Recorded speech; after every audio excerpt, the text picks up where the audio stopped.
प्यारे बच्चों, अब आप लोग को हम विस्थापनीय अभिक्रियाएं बताने जा रहे हैं। बेटा, आयनिक अभिक्रिया के बाद विस्थापनीय अभिक्रिया को हम थोड़ा डिटेल में ध्यान से समझना। विस्थापनीय अभिक्रिया को देखने के लिए, समझने के लिए बेटा विद्युत रासायनिक श्रेणी के विषय में जानना होगा। बिना विद्युत रासायनिक श्रेणी से विस्थापनीय अभिक्रियाएं के विषय में थोड़ा जानकारी नहीं हो पाएगी। आइए हम बता दें पहले विस्थापनीय अभिक्रियाएं क्या होती हैं। विस्थापनीय अभिक्रिया या विस्थापन अभिक्रियाएं डिस्प्लेसमेंट रिएक्शन बोलते हैं। क्या होती हैं? यह दो प्रकार की होती हैं बेटा, एकल विस्थापनीय अभिक्रियाएं और द्विक विस्थापनी या द्विविस्थापनी या द्विक विस्थापनी डबल डिस्प्लेसमेंट रिएक्शन होती हैं। पहले हम विस्थापनीय अभिक्रिया की परिभाषा बता दें। देखिए, एक एग्जाम्पल लिखेंगे, एग्जाम्पल के आधार पर बेटा हम इसके विषय में बताएंगे। जैसे यहाँ H2SO4 है प्यारे बेटा, यहाँ H2SO4 है, सल्फ्यूरिक एसिड। सल्फ्यूरिक एसिड से हम जिंक का रिएक्शन करा रहे हैं Zn का, तो यहाँ ZnSO4 हो जाएगा और यहाँ हाइड्रोजन गैस निकलेगा। यह तीर का मतलब होता है कि यह हाइड्रोजन है, गैस हमेशा ऊपर जाती है, इसलिए यह तीर द्वारा दिखाया जाता है। यह गैस के लिए है बेटा। जरा इसको जरा समझ लीजिए। इसमें H2SO4 में 2H+ है और SO4- है और यहाँ जिंक ++ है। यानी इस जिंक ने सल्फ्यूरिक एसिड H2SO4 से हाइड्रोजन को विस्थापित कर दिया। यानी जिंक ने हाइड्रोजन सल्फेट या सल्फ्यूरिक एसिड से हाइड्रोजन को विस्थापित कर दिया और हाइड्रोजन को भगा के जिंक अपना स्थान ले लिया। यानी हाइड्रोजन को हटाकर जिंक ने स्थान ले लिया। देखिए, इसी पर परिभाषा बोल रहे हैं। वह रासायनिक अभिक्रिया या कहिए विस्थापनीय अभिक्रियाएं वे रासायनिक अभिक्रियाएं होती हैं। विस्थापनीय अभिक्रियाएं वे रासायनिक अभिक्रियाएं होती हैं जिसमें अधिक क्रियाशील पदार्थ, अधिक क्रियाशील, यहाँ जिंक अधिक क्रियाशील है हाइड्रोजन से। यहाँ जिंक बेटा हाइड्रोजन से अधिक क्रियाशील है, तो यहाँ लिखा गया है कि अधिक क्रियाशील पदार्थ किसी यौगिक, देखिए यह है यौगिक, ये H2SO4 जो है यह यौगिक है। यौगिक अधिक क्रियाशील पदार्थ किसी यौगिक से कम क्रियाशील, यानी हाइड्रोजन कम क्रियाशील पदार्थ है, को विस्थापित कर देता है। फिर से समझ लीजिए बेटा, जब कोई अधिक क्रियाशील पदार्थ, हम जिंक को कह रहे हैं बेटा, जब कोई अधिक क्रियाशील पदार्थ किसी यौगिक से क्रिया करता है तो क्रिया करने के पश्चात उस यौगिक से कम क्रियाशील वाले पदार्थ को विस्थापित कर देता है। ऐसी अभिक्रियाएं विस्थापनीय अभिक्रियाएं कहलाती हैं। फिर से सुन लीजिए बेटा, विस्थापनीय अभिक्रियाएं वे अभिक्रियाएं होती हैं जिसमें अधिक क्रियाशील पदार्थ किसी यौगिक से कम क्रियाशील वाले पदार्थ को विस्थापित कर देती हैं। यानी जिंक ने H2SO4 से हाइड्रोजन का विस्थापन कर दिया, यानी हाइड्रोजन को विस्थापित कर दिया। तो ऐसी अभिक्रियाएं जो हैं विस्थापनीय अभिक्रियाएं कहलाती हैं। ऐसी अभिक्रियाएं प्यारे बेटा बच्चों, यह विस्थापनीय अभिक्रियाएं कहलाती हैं। और परिभाषा दे सकते हैं,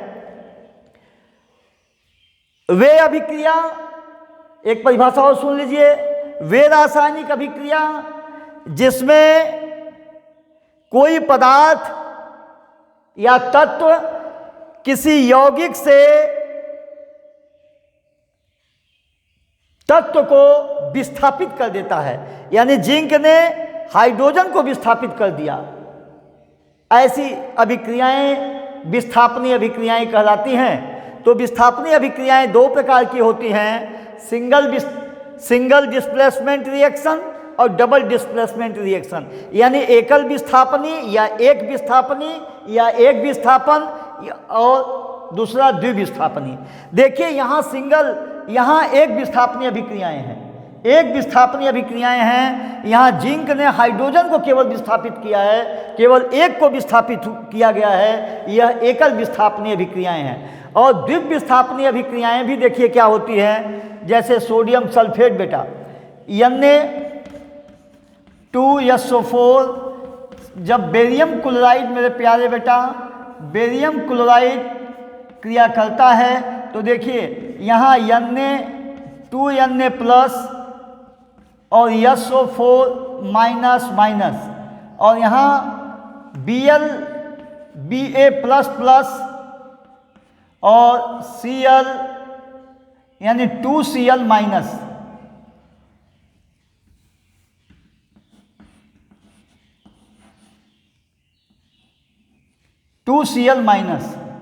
यानी सोडियम सल्फेट से क्रिया किया यहाँ है, यहाँ बेरियम क्लोरीन से क्रिया किया है। तो इसमें सोडियम ने बेरियम को हटाया और बेरियम ने सोडियम को हटाया, तो कहने का मतलब यह इसके साथ जुड़ जाएगा और यह इसके साथ जुड़ जाएगा, तो यह हो जाएगा sodium chloride NaCl plus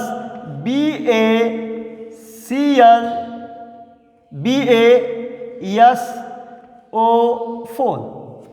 valency यहाँ हो जाएगी बेटा। बैलेंसी के लिए हम रासायनिक समीकरण, एक जोरदार पाठ, कम से कम 1 घंटे का रासायनिक समीकरण पढ़ाएंगे बेटा। उस समय बैलेंसी के विषय में उसमें हम आपको बताएंगे। देखिए सोडियम सल्फेट बेरियम क्लोराइड से क्रिया करने के पश्चात बेरियम ने सोडियम को हटाया, यानी सोडियम ने बेरियम को हटाया, यानी 2 द्विविस्थापनीय अभिक्रियाएं होती हैं। ऐसी अभिक्रियाएं देखिए द्विविस्थापनीय अभिक्रियाएं होती हैं। द्विविस्थापनीय अभिक्रियाएं क्या होती है, जब 2, देखिए परिभाषा बना रहे हैं, जब 2 यौगिक, एक यौगिक 2 यौगिक, जब 2 यौगिक आपस में क्रिया करते हैं या अभिक्रिया करते हैं तो अभिक्रिया के फलस्वरूप अपने अपने आयनों का अदला बदली या आयनों का आदान प्रदान करते हैं। जरा ध्यान से सुन लीजिए, जब 2 यौगिक आपस में अभिक्रिया करते हैं तो अभिक्रिया के फलस्वरूप अपने अपने आयनों का अदला बदली करते हैं या आदान प्रदान करते हैं। ऐसी अभिक्रियाएं द्विविस्थापनीय अभिक्रियाएं कहलाती हैं। फिर से बता दे बेटा, जरा ध्यान से समझिए, जब 2 यौगिक आपस में रासायनिक अभिक्रियाएं करती हैं, अभिक्रिया कर ली, तो दोनों यौगिक में उपस्थित आयन, दोनों यौगिक में उपस्थित आयन आपस में आदान प्रदान करते हैं या अदला बदली करते हैं। ऐसी अभिक्रियाएं द्विविस्थापनीय अभिक्रियाएं या द्विविस्थापनीय अभिक्रियाएं कहलाती हैं। अब यहाँ से उठा रहे हैं, द्विविस्थापनीय अभिक्रियाएं वे अभिक्रियाएं होती हैं, द्विविस्थापनी रासायनिक अभिक्रियाएं वे रासायनिक अभिक्रियाएं होती हैं जिसमें 2 यौगिक आपस में क्रिया करने के फलस्वरूप अपने अपने आयनों का अदला बदली करते हैं या अपने अपने आयनों का अदला बदली करते हैं। ऐसी अभिक्रियाएं द्विविस्थापनीय अभिक्रियाएं कहलाती हैं। अब इसके बाद हम बेटा उष्माशोषी और उष्माक्षेपी में चलते हैं। इस चीज़ को हम फिर से बता दें, विस्थापनीय अभिक्रियाएं 2 प्रकार की होती हैं, एकल विस्थापनी और द्विविस्थापनी, single displacement reaction and double displacement reactions. विस्थापनीय अभिक्रियाएं क्या होती हैं, वह रासायनिक अभिक्रिया जिसमें कोई तत्व किसी यौगिक से या अधिक क्रियाशील पदार्थ किसी यौगिक से कम क्रियाशील पदार्थ को विस्थापित कर देता है। यहाँ जिंक अधिक क्रियाशील है, हाइड्रोजन कम क्रियाशील है, तो इसको मार के भगा दिया और जिंक सल्फेट को पकड़ लिया। यही स्थिति है बेटा विस्थापनीय अभिक्रिया, एकल विस्थापनी और द्विविस्थापनीय अभिक्रियाएं, जब द्विविस्थापनीय अभिक्रियाएं वे रासायनिक अभिक्रियाएं होती हैं जिसमें दो यौगिक आपस में क्रिया करते हैं, अभिक्रिया करते हैं, अभिक्रिया के फलस्वरूप अपने अपने आयनों का अदला बदली करते हैं, आदान प्रदान करते हैं। ये है द्विविस्थापनीय अभिक्रियाएं। अब इसको हम मिटा के बेटा ऊष्माक्षेपी ऊष्माशोषी के विषय में बताने जा रहे हैं। ऊष्माक्षेपी देखिए, इसको मिटा दे रहे हैं। अच्छा, एक चीज और, यहां पर कुछ चीजें हम आपको बताने चल रहे हैं बेटा, कुछ रिएक्शन के विषय में बता दें। कुछ रिएक्शन देखिए क्या स्थिति होता है इसमें। H2SO4 से कौन कौन धातुएं, H2SO4 से कौन कौन धातुएं हाइड्रोजन को विस्थापित करेंगी। देखिए, पोटेशियम कर सकती है, सोडियम कर सकती है, मैग्नीशियम कर सकती है, एल्युमिनियम हाइड्रोजन से विस्थापित कर सकती है, जिंक कर सकती है, आयरन कर सकती है। लेकिन कॉपर, देखिए बेटा, अगर यहाँ कॉपर से रिएक्शन कराएंगे तो यह अभिक्रिया संभव नहीं है, क्योंकि विद्युत रासायनिक श्रेणी में कॉपर हाइड्रोजन से कम क्रियाशील है, इसलिए इसको विस्थापित नहीं कर पाएंगी। देखिए, इसमें कुछ सवाल बनेगा। देखिए, विस्थापनीय अभिक्रिया में से कुछ तार्किक प्रश्न बनते हैं। देखिए, तार्किक प्रश्न के विषय में बता दें। क्या कारण है? देखिए, पहला प्रश्न पूछ देगा, H2 सल्फ्यूरिक अम्ल से कॉपर क्रिया करने के फलस्वरूप हाइड्रोजन को विस्थापित करेगा या नहीं? तो नहीं करेगा। तो जवाब क्या होगा? विद्युत रासायनिक श्रेणी में कॉपर हाइड्रोजन से कम क्रियाशील होने के कारण कॉपर सल्फ्यूरिक अम्ल से हाइड्रोजन का विस्थापन नहीं कर पाएगा। तो हर एक जवाब में यहां आप क्या कारण है, देखिए प्रश्न बना रहे हैं, क्या कारण है कि जिंक सल्फ्यूरिक अम्ल से क्रिया करने पर या अम्ल से अभिक्रिया करने के फलस्वरूप हाइड्रोजन गैस निकालती है, लेकिन कॉपर अम्ल से अभिक्रिया के फलस्वरूप हाइड्रोजन गैस नहीं निकालती है। तो आपको जवाब होगा कि विद्युत रासायनिक श्रेणी में कॉपर हाइड्रोजन से कम क्रियाशील होने के कारण यह अम्ल से हाइड्रोजन का विस्थापन नहीं कर पाती है, जबकि zinc, iron, aluminium, magnesium, sodium, potassium में से कोई भी अगर अम्ल H2SO4 से या किसी भी अम्ल से क्रिया करने के फलस्वरूप हाइड्रोजन गैस निकालती है, अर्थात हाइड्रोजन को विस्थापित कर देती है। देखिए, यहाँ है, यह अभिक्रिया संभव नहीं है। क्यों संभव नहीं है? क्योंकि यह हटा ही नहीं पाएगा, यह कम क्रियाशील है, यानी इसको हटाने के लिए यहाँ पर अधिक क्रियाशील पदार्थ की आवश्यकता होगी। अधिक क्रियाशील पदार्थ ए हैं, इसमें से एक क्रियाएं ए हैं, ए सब जो होगा हाइड्रोजन से विस्थापित कर देंगी। देखिए, एक रिएक्शन देख लीजिएगा, इससे कई से रिएक्शन आपको मालूम होगा। HCl, ये भी HCl, चाहे सल्फ्यूरिक अम्ल चाहे हाइड्रोक्लोरिक अम्ल से क्या मैग्नीशियम विस्थापित कर पाएगा? जी हाँ, कर देगा। यह मैग्नीशियम विस्थापित कर देगा। मैग्नीशियम विस्थापित करके मैग्नीशियम क्लोरीन को पकड़ लेगा बेटा, Cl2 प्लस H2 बना लेगा। देखिए, ये हम जल्दी जल्दी लिख दे रहे हैं ना, यहाँ हम मजबूर हो जा रहे हैं बेटा। मजबूरी ये है कि अब बच्चा देख रहा है, उसको जानकारी संयोजकता की है कि नहीं, इसीलिए हम इसको जल्दी से लिख दे रहे हैं। अब ये सब को समझाने के लिए हमारा रसायन की आत्मा वाला कम से कम 10 वीडियो में है, 10 वीडियो में आपको मिलेगा, और 10 वीडियो जो पढ़ेंगे ना तो आप केमिस्ट्री में एकदम समझ लीजिए कि काफ़ी मजबूत हो जाएंगे। देखिए, यहाँ बैलेंसी करना है तो यहाँ 2HCl हो जाएगा, बैलेंसी अपने आप हो गई। ये बैलेंसी भी बताएंगे, जब हम रासायनिक समीकरण पढ़ाएंगे ना, वो भी एक हम अध्याय के रूप में ले लेते हैं, एक अध्याय के रूप में पढ़ाएंगे। अच्छा, देखिए, ये हम बता दिए। अगला स्थिति है मेरे प्यारे बेटा, इसको हम मिटा दे रहे हैं। अब चलते हैं ऊष्माक्षेपी और ऊष्माशोषी अभिक्रियाएं। देखिए ऊष्माक्षेपी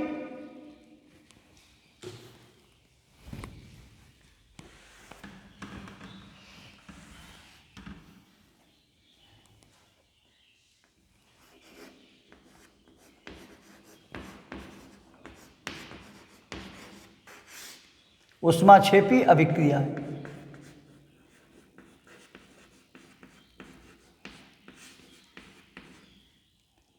और ऊष्माशोषी।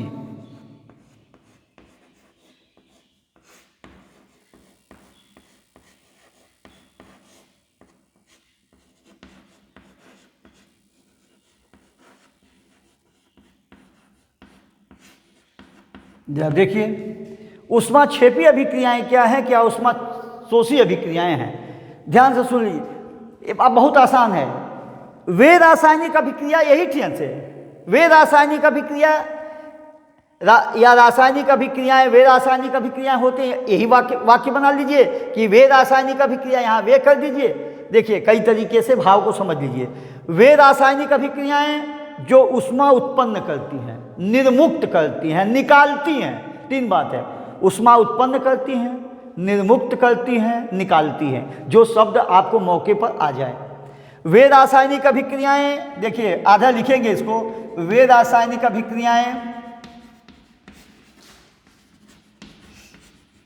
वे रासायनिक अभिक्रियाएं जो ऊष्मा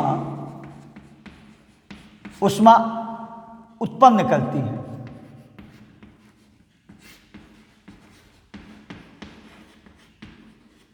ये वे रासायनिक अभिक्रियाएं जो ऊष्मा उत्पन्न करती हैं, ऊष्माक्षेपी अभिक्रियाएं कहलाती हैं। इसको देखिए, ऊष्माक्षेपी अभिक्रियाएं हैं। यह एक्सोथर्मिक कहलाती हैं। एक ऊष्माशोषी इंडोथर्मिक रिएक्शन है।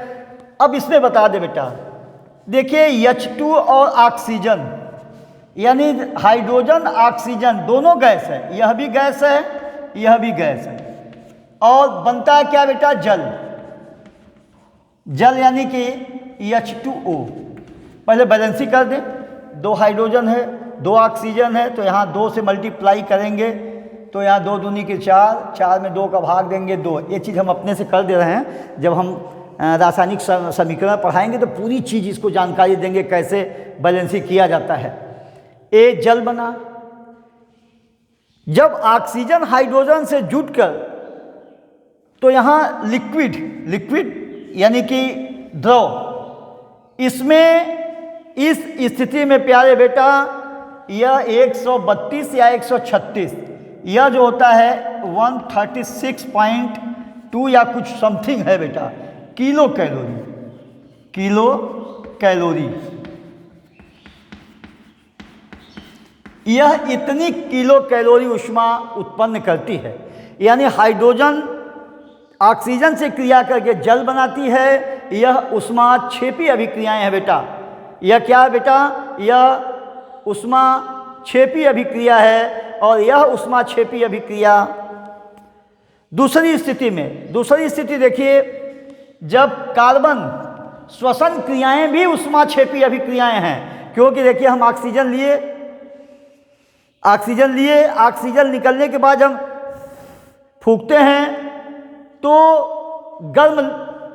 गर्माहट की अनुभूति होती है। यानी इसका मतलब है कि ऊष्मा उत्पन्न हो रही है। तब कार्बन जब ऑक्सीजन से क्रिया करता है तो यह कार्बन डाइऑक्साइड क्या बनाता है बेटा, कार्बन जब ऑक्सीजन से क्रिया करता है तो यह कार्बन डाइऑक्साइड बनाता है। क्या होता है, कार्बन ऑक्सीजन से क्रिया करता है तो यह क्या बनाता है, कार्बन डाइऑक्साइड बनाता है। यह भी ऊष्माक्षेपी अभिक्रियाएं हैं, यह भी ऊष्माक्षेपी अभिक्रियाएं हैं। यह देखिए 8 भी हो सकता है। अच्छा, ऊष्माक्षेपी अभिक्रियाएं हैं। इसके बाद ऊष्माशोषी अभिक्रियाएं, वे रासायनिक अभिक्रियाएं होती हैं। सेम यही, वे रासायनिक अभिक्रियाएं जो ऊष्मा उत्पन्न करती हैं, ऊष्मा अवशोषित करती हैं। सेम यही परिभाषा है बेटा, देख लीजिए या पूरा लिख दें। वे रासायनिक अभिक्रियाएं, वे रासायनिक अभिक्रियाएं जो ऊष्मा अवशोषित करती हैं, अवशोषित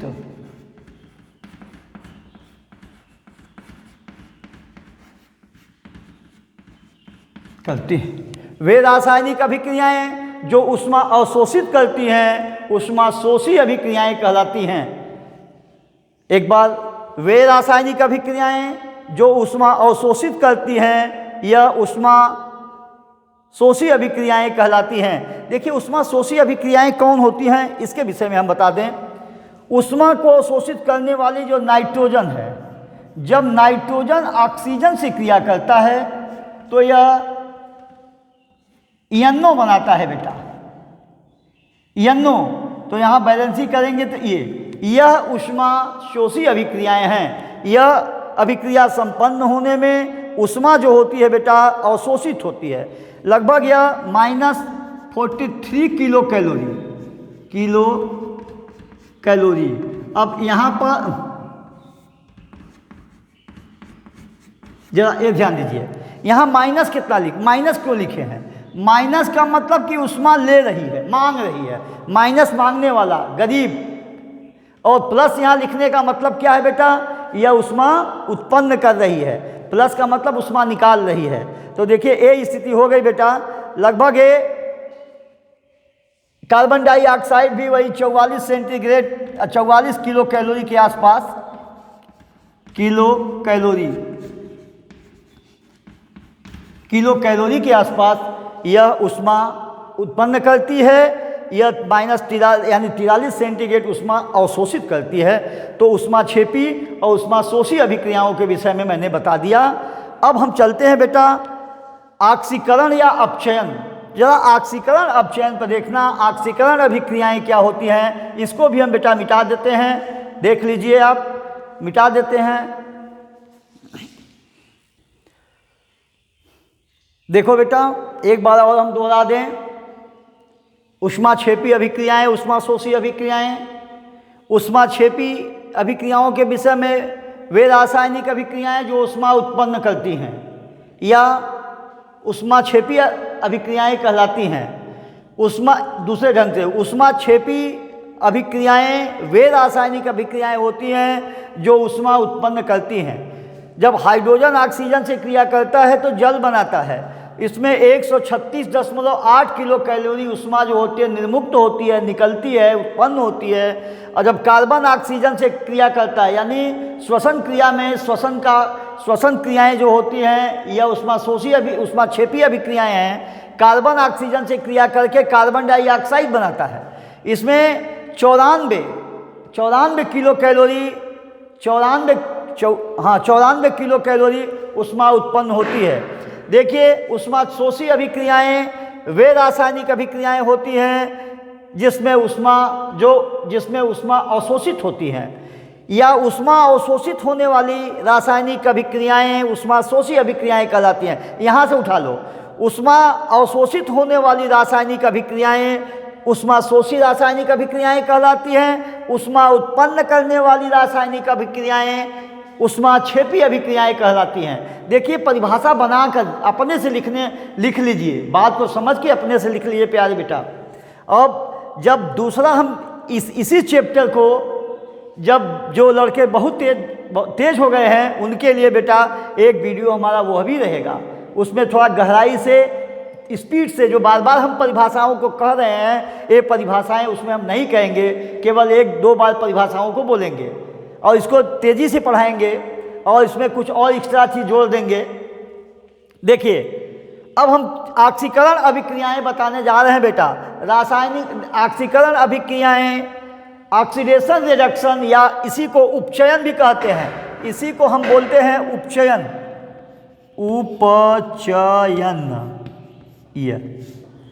इसी को ऑक्सीकरण को हम उपचयन भी बोलते हैं। ऑक्सीकरण अभिक्रियाएं या उपचयन अभिक्रियाएं के विषय में बता दें।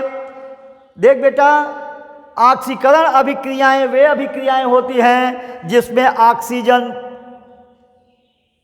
का संयोग होता है और हाइड्रोजन जो होता है पृथक होता है।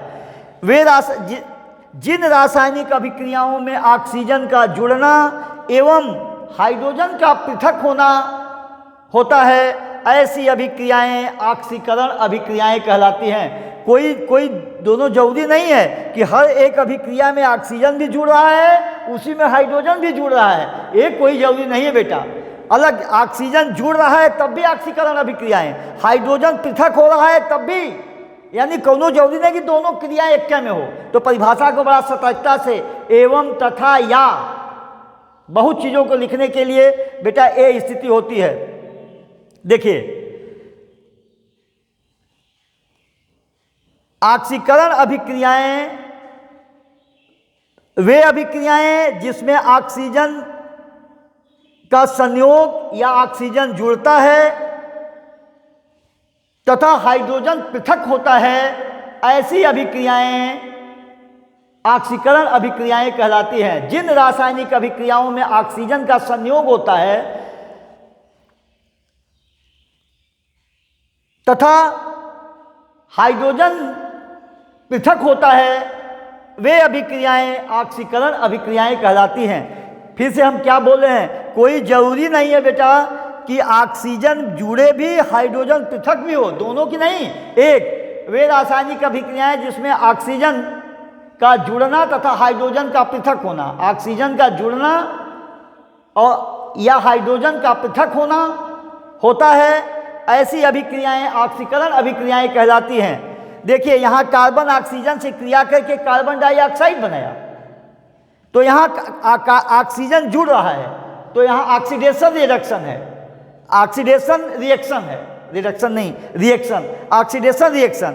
यहाँ हाइड्रोजन आयोडाइड से जब ऑक्सीजन क्रिया करता है तो आयोडीन को पृथक कर देता है, यानी यह ऑक्सीजन हाइड्रोजन को आयोडीन से पृथक कर दे रही है, अर्थात यहाँ आयोडीन बन रही है। यहाँ हाइड्रोजन आयोडाइड से हाइड्रोजन का पृथक होना, यह ऑक्सीकरण की अभिक्रियाएं हैं। देखिए, अपचयन की अभिक्रियाएं वे अभिक्रियाएं जिसमें हाइड्रोजन का जुड़ना तथा ऑक्सीजन का पृथक होना, यानी जिसमें हाइड्रोजन जुड़ेगा वह अपचयन की अभिक्रियाएं हैं, जिसमें ऑक्सीजन पृथक होगा वह भी अपचयन रिएक्शन है। इसको ऑक्सीडेशन बोलते हैं, ऑक्सीडेशन रिएक्शन, और ये रिडक्शन रिएक्शन होता है, ये रिडक्शन रिएक्शन। देखिए, यहाँ हाइड्रोजन क्लोरीन जब आपस में क्रिया की, हाइड्रोजन गैस क्लोरीन गैस और यह Cl गैस भी है, यह जब आपस में क्रिया करके यह Cl गैस बनाई, यहाँ हाइड्रोजन जुड़ रहा है। देखिए, यहाँ अलग हाइड्रोजन अलग था, क्लोरीन अलग था, जब यहाँ मिला तो यहाँ जुड़ गया, तो यानी हाइड्रोजन का जुड़ना। यहाँ देखो, कार्बन डाइऑक्साइड को जब गर्म कर रहे हैं, गर्म करने के पश्चात कार्बन अलग और ऑक्सीजन जो है अलग हो जा रहा है, यानी ऑक्सीजन का पृथक हो रहा है, यहाँ कार्बन से ऑक्सीजन पृथक हो रहा है, तो यहाँ हाइड्रोजन का जुड़ना और इसमें ऑक्सीजन का पृथक होना। यहाँ देखिए, जिंक जो है, जिंक ऑक्साइड जब कार्बन से क्रिया कर रही है तो जिंक ऑक्सीजन को, यहाँ कार्बन ऑक्सीजन को पृथक करके कार्बन मोनोऑक्साइड बना रही है। एक कार्बन मोनोऑक्साइड, एक चीज़ बता दें, यहाँ कुछ सीख लीजिए। देखिए, यह CO carbon monoxide, CO2 carbon डाई माने दो कार्बन डाइऑक्साइड।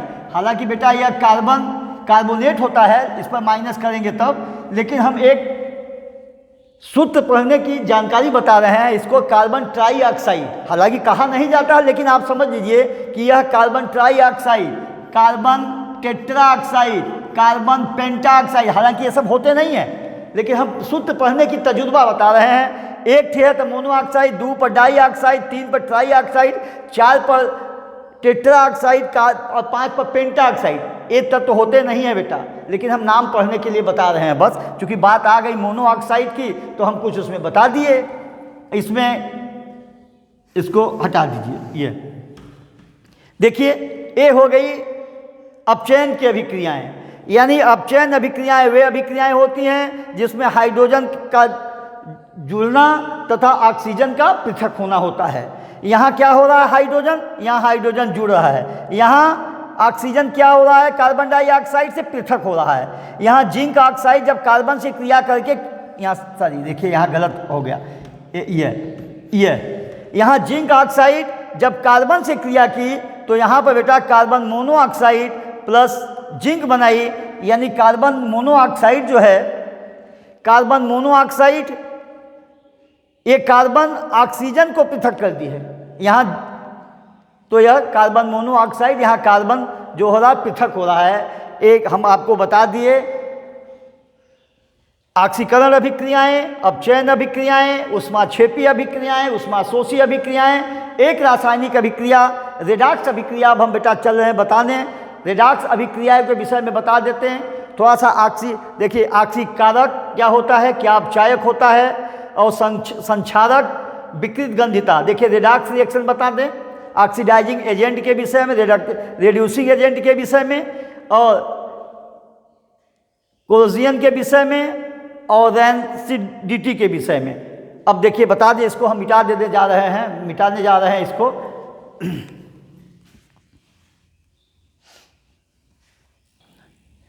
रिडक्शन अभिक्रियाओं के विषय में बेटा, रिडक्शन अभिक्रियाएं, रिडॉक्स अभिक्रियाएं, इसे हम रिडॉक्स अभिक्रियाएं क्या होती हैं? रिडॉक्स अभिक्रियाएं वे रासायनिक अभिक्रियाएं होती हैं जिसमें ऑक्सीकरण और अपचयन की क्रियाएं साथ साथ संपन्न होती हैं।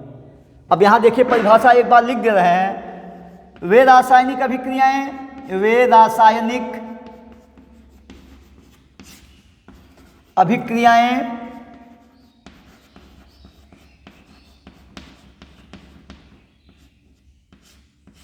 जिसमें ऑक्सीकरण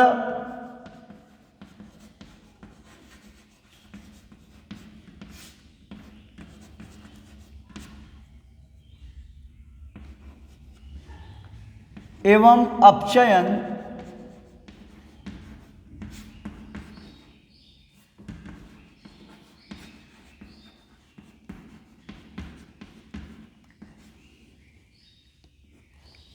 साथ साथ संपन्न होती हैं, साथ साथ संपन्न होती हैं।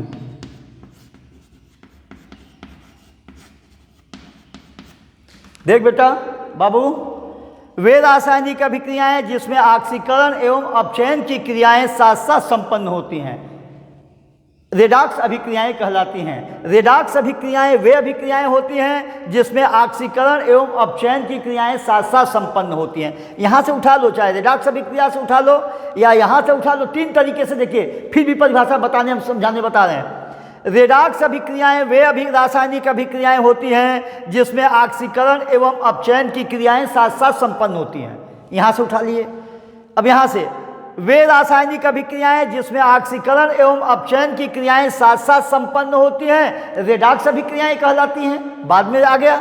अब यहाँ से ऑक्सीकरण एवं अपचयन की क्रियाएं साथ साथ जिन रासायनिक, देखिए जिस रासायनिक अभिक्रियाओं में ऑक्सीकरण एवं अपचयन की क्रियाएं साथ साथ संपन्न होती हैं उसे रेडॉक्स अभिक्रियाएं कहते हैं। तीसरे तरह से जिन रासायनिक अभिक्रियाओं में ऑक्सीकरण एवं अपचयन की क्रियाएं साथ साथ संपन्न होती हैं वे रासायनिक अभिक्रियाएं रेडॉक्स अभिक्रियाएं कहलाती हैं। तीन जगह से उठा के परिभाषा बनाया जा रहा है बेटा, याद कभी मत करना, याद कभी होता है नहीं। ये हमारी बात को बहुत गौर से सुन लेना। अच्छा, अब यहाँ थोड़ा समझा दे बेटा। देखिए यहाँ कॉपर ऑक्साइड किससे क्रिया किया है बेटा? हाइड्रोजन से। तो क्या बनाया गया है? जल और कॉपर। इसमें है क्या, यानी इस कॉपर के ऑक्साइड से ऑक्सीजन पृथक हो रहा है। यहाँ CuO से ऑक्सीजन पृथक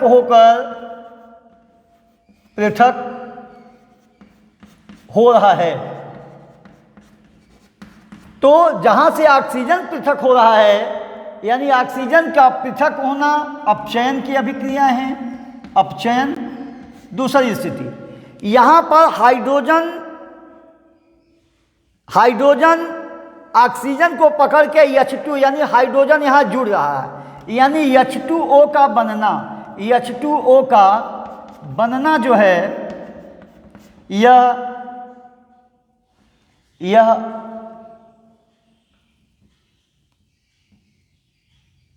ऑक्सीकारक,